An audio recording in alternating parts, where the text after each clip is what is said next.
Castillo, como les decíamos, renunció a su cargo como subsecretario de redes asistenciales. Esto luego que asegurara que algunos pacientes llegan temprano a los consultorios porque son un elemento de reunión social. Bueno, queremos analizar las consecuencias, las repercusiones, también la polémica que ha generado esto, junto a Miguel Crispi, el ex jefe de bancada de Revolución Democrática. Diputado, muchas gracias por acompañarnos. Buenos días. Buenos días. Ya, ahí lo escuchamos bien fuerte y claro. ¿Fuerte y claro? Sí. A ver, una situación que a muchos, sobre todo sorprendió principalmente porque después de toda la polémica que enfrentó el subsecretario, es ahora por unos dichos que finalmente se llega a la salida y que es él quien presenta su renuncia. Sí, yo creo que al final la salida de Luis Castillo no habla solamente de él. Yo hacía memoria respecto, no sé, a los dichos del ministro Monkeberg respecto a las personas que tenían dos casitas y una casa en la playa. Me acordaba del ex ministro de Educación que hablaba de cómo la educación pública estaba tan deteriorada y por qué la gente no hacía más bingo. Es decir, hay una falta de sensibilidad respecto a problemas muy dolorosos que tienen las personas. Y en el caso en particular de la salud, cuando, no sé, me acordaba hace 2 semanas que estuve conversando con una junta de vecinos, adultas mayores de La Pintana, que no es... De repente cuando se dice uno piensa, oye, pero una exageración. Ellas se despertaban a las 5 de la mañana para ir al consultorio. Mujeres de sobre 70 años, que están enfermas y tienen que ir a pasar frío a un consultorio. Entonces, que un subsecretario de salud se permita hacer esa analogía de que estas personas están haciendo vida social en el consultorio es realmente una falta de respeto muy profunda y que da cuenta de por qué al final de repente nos cuesta tanto resolver los problemas que tenemos. Es porque somos incapaces de ponernos los zapatos de las personas. De empatizar. Ahora, ¿cree usted que es efectivamente lo que piensa? ¿Cree usted que fue un error? ¿Él salió a pedir disculpas después? Es la frivolidad. Obviamente que después, me imagino que si uno le pregunta y de repente uno puede dar una mala cuña, uno puede dar una mala frase en una entrevista, eso, pero hay algo ahí detrás. Es decir, ¿sabéis qué?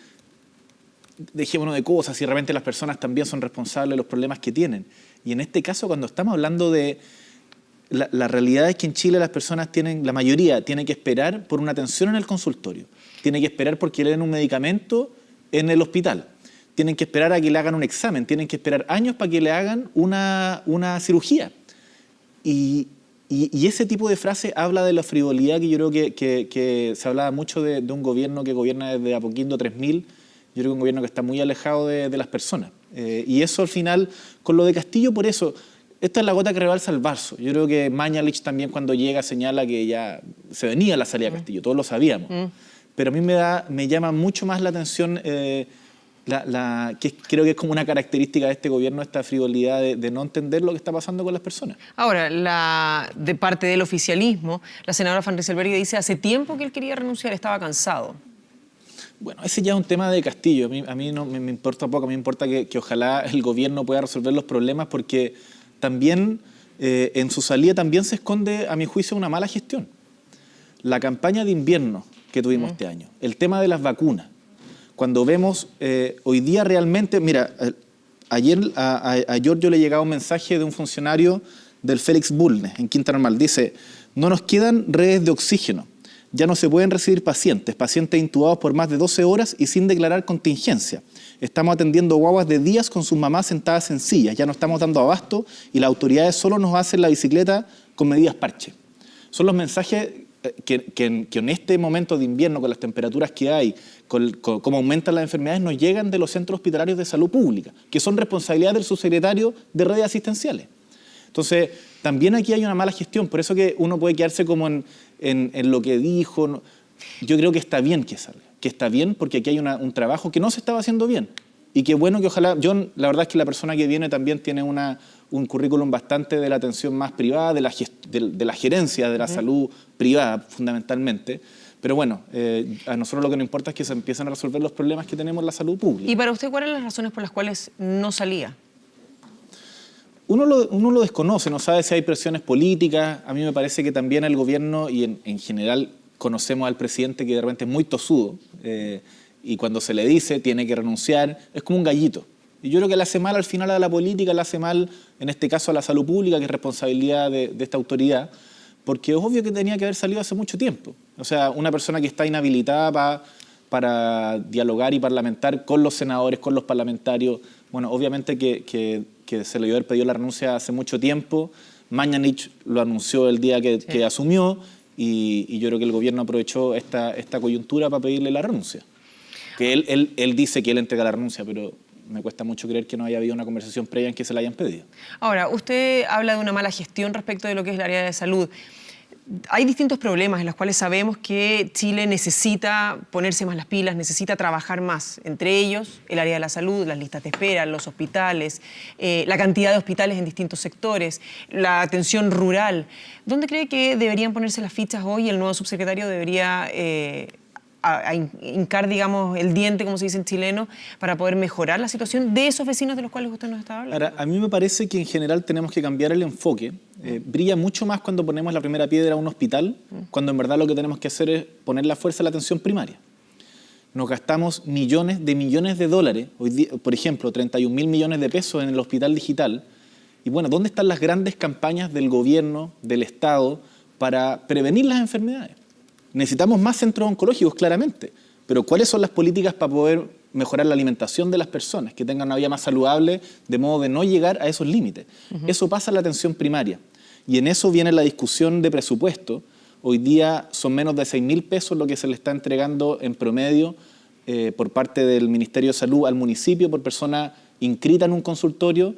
Es cosa de hacer la matemática y decir esto no aguanta, no se resiste, tiene que haber un aumento importante de recursos en la atención primaria, porque esta pandemia de enfermedades, personas que viven más tiempo y enfermedades cada vez más complejas y más caras de tratar, solo la vamos a poder atajar en la atención primaria. Y ahí creo que hay oportunidad también de tener un espacio de entendimiento, de diálogo político de las distintas fuerzas políticas y decir, bueno, ¿cómo hacemos para que estén los especialistas? Para que esté el equipamiento, porque realmente, mira, los hospitales en promedio se construyen para una población de 15.000 habitantes. En mi distrito, comunas grandes, La Florida, Puente Alto, La Pintana, no hay ninguno que atienda la población para la cual fue construido ese consultorio. Entonces, obviamente que esas personas que no se pueden atender, después llegan al hospital con enfermedades mucho más severas y ni siquiera están las camas para que puedan ser hospitalizados. Ya, pero es que ahí también hay otro tema, el tema de la salud preventiva en nuestro país tampoco es que se tome demasiado en cuenta. O sea, generalmente hay una cultura de voy al doctor una vez que yo estoy enfermo. No va al control en los controles anuales, o no va al doctor cuando tiene que verificar una condición familiar, por ejemplo, que pueda ser hereditaria. En general tenemos una cultura en la cual cuando ya la cosa está hecha, reaccionamos, pero no nos anticipamos. Yo estoy muy de acuerdo y por eso lo que te digo es que creo que hay que poner el foco en la atención, en la red primaria, que es la red de los consultorios, los centros de salud familiar, que donde debieran estar los médicos generales, médicos de familia, que conozcan a los usuarios, conozcan a los vecinos y puedan, por tanto, anticiparse a las enfermedades que podrían generar.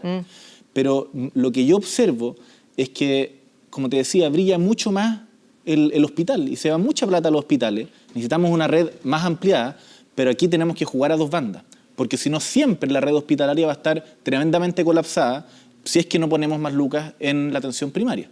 Ahora, diputado, cuando usted habla de necesitamos especialistas, necesitamos un montón de cosas, pero no necesariamente están los recursos para poder llevar todo eso a efecto en un plazo corto. Y por otro lado, respecto a los especialistas, esta semana se rendía la UNACOM, sorprendió muchísimo la cantidad de médicos que da el examen, este examen para poder ejercer como médico en nuestro país. La cantidad de extranjeros, un 93% de ellos extranjeros, pero después tenemos problemas. No es que todos sean así, hay muy buenos profesionales extranjeros que lamentablemente están ejerciendo trabajos que no les corresponden o que están muy mal gastadas sus habilidades, tanto como sus conocimientos, producto de no tener una certificación en nuestro país. Pero también vemos los casos de personas que ejercen sin el debido rigor o control y que entonces después tenemos que lamentar ya sea o mal diagnóstico o mal tratamiento o peor aún, la muerte de alguien. Mira, son dos temas. En primer lugar, respecto al financiamiento, efectivamente los recursos no alcanzan. ¿Qué es lo que hemos propuesto desde Revolución Democrática y el Frente Amplio? Porque aquí no basta decir que no a todo, también hay que hacer propuestas. Lo que nosotros hemos propuesto es que nosotros tengamos una política sanitaria de seguridad social y que por tanto no generemos esta segregación en el 7% entre la atención privada y la atención de salud. Que tengamos un modelo similar al que tiene Alemania o Inglaterra, donde hay un Fondo Nacional de Seguridad Social, de salud, que la cotización entre ahí y que tengamos seguros complementarios, que es como podría funcionar con la ISAPRE, pero que uno aporte por sobre el 7% que se entrega a la atención pública, que es de todos. Ya, pero es que, perdón, antes de seguir con el desarrollo, por ejemplo, dando el ejemplo de Inglaterra. En Inglaterra, claro, existe la posibilidad de que de manera gratuita la gente vaya y se atienda en una urgencia, en un hospital público, pero también así es como las listas de espera son eternas, la atención se demora muchísimo. Una vez que una persona con una condición va al médico hasta que le dan la hora para poder operarse, pasa muchísimo tiempo, que es la misma problemática que tenemos nosotros acá, porque el sistema está colapsado, porque no da abasto. Entonces, ¿cuál es el sistema que deberíamos lograr, al cual deberíamos lograr llegar para que sea eficiente, por un lado, respecto a los recursos que existen y, por otro lado, eficiente respecto a la atención que se le da a la gente? O sea, en Chile, al menos, con los pocos recursos que tiene la atención pública, es tremendamente más eficiente que el privado. El privado te pide mucho más recursos y si uno calcula la eficiencia es menor. Yo creo que en ese sentido a nosotros nos cuesta entender como país que lo público no es el capital de la izquierda y lo privado de la derecha. Que lo público es lo que es de todos y por tanto deberíamos fortalecerlo. Y hoy día lo que hacemos, y en eso las propuestas, yo estoy totalmente en desacuerdo con las propuestas que ha hecho el gobierno, es que pone el foco en la modalidad de libre elección, que es como cuando uno va a atenderse una consulta y le dicen, tiene que hacerse este examen, bueno, ¿y cuánto me cuesta para hacérmelo acá en el hospital? Tiene 4 meses. Bueno, es una enfermedad, ¿cierto? Voy y pago el copago. Esa es la modalidad de libre elección. Cada vez que yo ejerzo ese copago, yo pongo un 20-30% de esa atención y el resto lo pagamos entre todos, casi 3 o 4 veces más caro que en lo público. Entonces, esa simetría termina desfinanciando el sistema público. No se trata de que uno no pueda usar el privado. El tema es, si yo me atiendo, es a qué precio, a qué nivel de calidad.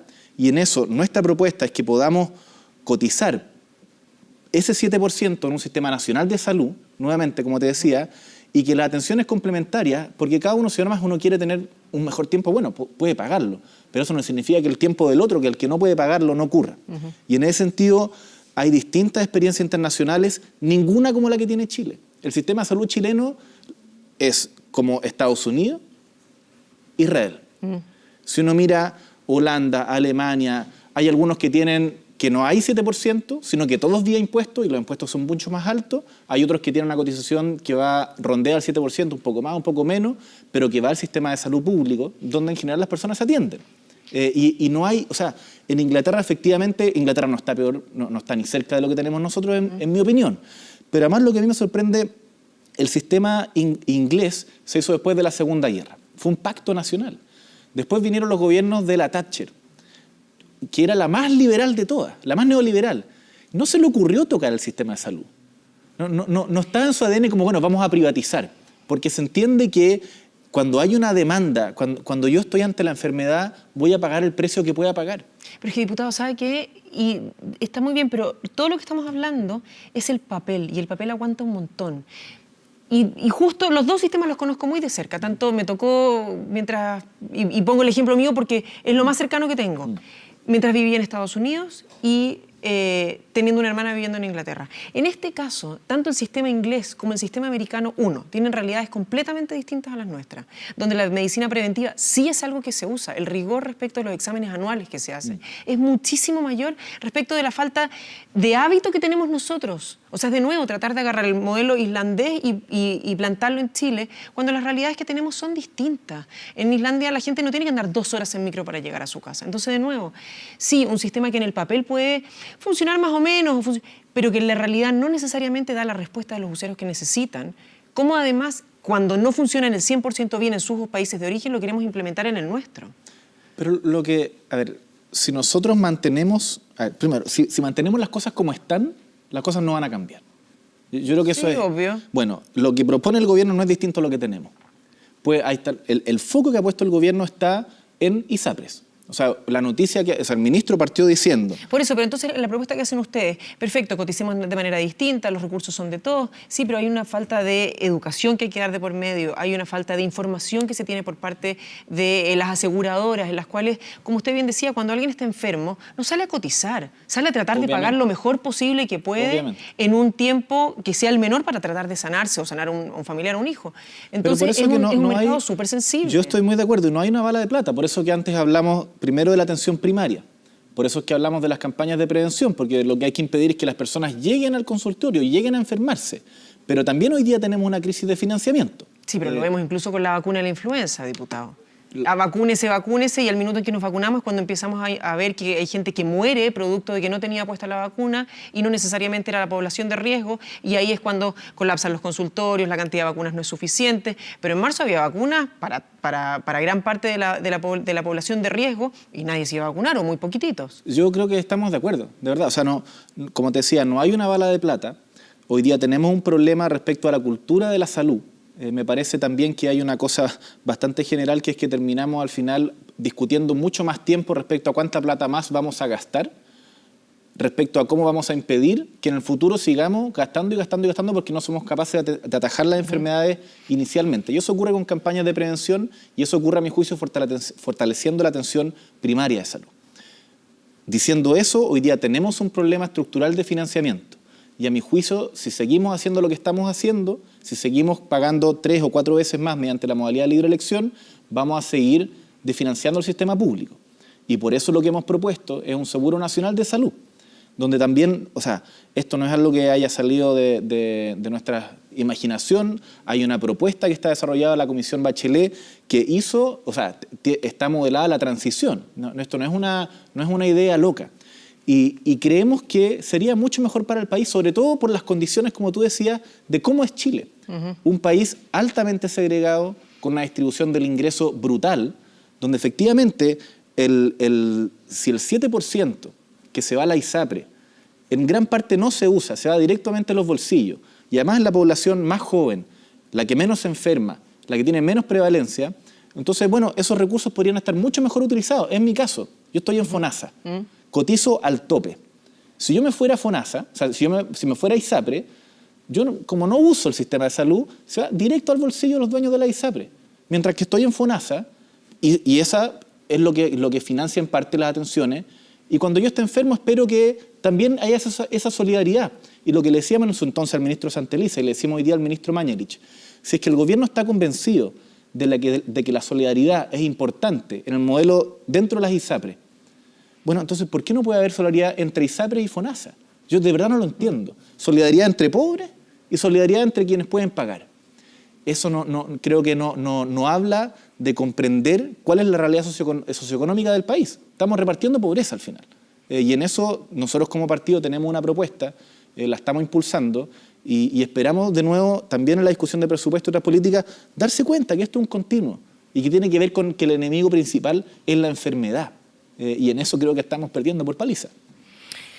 Cuando usted habla respecto de quien asume el cargo, viene del mundo privado. Arturo Zúñiga estuvo ya en el área de la salud en el primer gobierno del presidente Piñera. ¿Considera que está mal elegido el nuevo candidato? ¿Le va a dar una oportunidad? ¿Cree que puede gestionar parte de lo que estamos conversando? Mire, yo no lo conozco, leí su currículum anoche en cuanto fue anunciado su nombre. Efectivamente, él viene de la clínica de los Andes, antes estuvo en la clínica Vespucio, trabajó con el ministro Mañalich. Jefe de gabinete, sí. Yo lo que leo en el currículum es una visión más gerencial. Y bueno, habrá que darle una oportunidad. Yo creo que sería muy tonto leer el currículum y decir, no, esta persona lo va a hacer pésimo. Yo espero que le vaya bien, yo espero que lo haga bien. Espero que nos ayude y que podamos conversar en la Comisión de Salud cómo resolver los problemas que de repente son un poquitito más acotados. El tema pasa lo de las vacunas, las influencias. O sea, esto no es la gran política pública, esto no es rocket science. O sea, pongámonos de acuerdo y resolvamos algunos problemas. Y yo espero en ese sentido que lo haga bien. Obviamente, leo el currículum, me hubiera gustado una persona más vinculada a la salud pública, pero yo no soy el presidente de la República y el presidente tiene libertad de elegir a las autoridades. Piedra de tope que ve usted que son las principales discusiones. De nuevo, tratando de apuntar a lo que es la población, a lo que es la gente que, como usted me dice, no logro entender por qué yo tengo que seguir esperando meses para que me den una hora para poder ir al médico. No logro entender por qué cuando aquí hace falta un hospital, están los sitios municipales, no se termina de construir. Yo creo, a ver, nosotros estamos discutiendo, está ISAPRE en el Senado, está FONASA en la Cámara y viene la ley de presupuesto. Mira, en FONASA yo estoy medio decepcionado porque el ministro anunció que la prioridad iba a ser FONASA y no ha pasado nada. Desde que anunció el ministro no ha pasado nada y las decisiones importantes que ha estado tomando han tenido que ver con ISAPRE. Por tanto, no tengo muchas expectativas respecto a los cambios estructurales que puedan haber en el sistema de salud público. Pero sí espero que en la ley de presupuesto podamos hacer cosas. Y en eso, el per cápita, la discusión respecto a cuánta plata adicionamos a la atención primaria de salud, que son donde el ministro Castillo decían que las personas iban a hacer vida social, sí, me parece que es relevante y que yo espero que el gobierno pueda hacer un esfuerzo. Porque al final, creo que hoy día tenemos cerca de 6.000 pesos, ha avanzado ese per cápita, pero debiéramos llegar, yo espero, a los 7.000 pesos. Si uno lo multiplica por la cantidad de personas, son recursos importantes que te pueden ayudar a que estén los especialistas, que esté el equipamiento y que, por tanto, esa lista de espera, que yo creo que es la más cotidiana, y que tristemente se ha naturalizado que cuando se tiene que ir al consultorio tienes que madrugar para ver si agarras un número y después de agarrar el número, ojalá que esté el especialista que te tiene que atender. Creo que la discusión que viene en la ley de presupuesto nos da la oportunidad de financiar algo muy cotidiano que está pasando todos los días, que es que los consultorios y la atención primaria no da abasto a las necesidades de las personas. Diputado Crispi, muchas gracias por venir a conversar con nosotros. Muchas gracias a ti. Muy buenos días.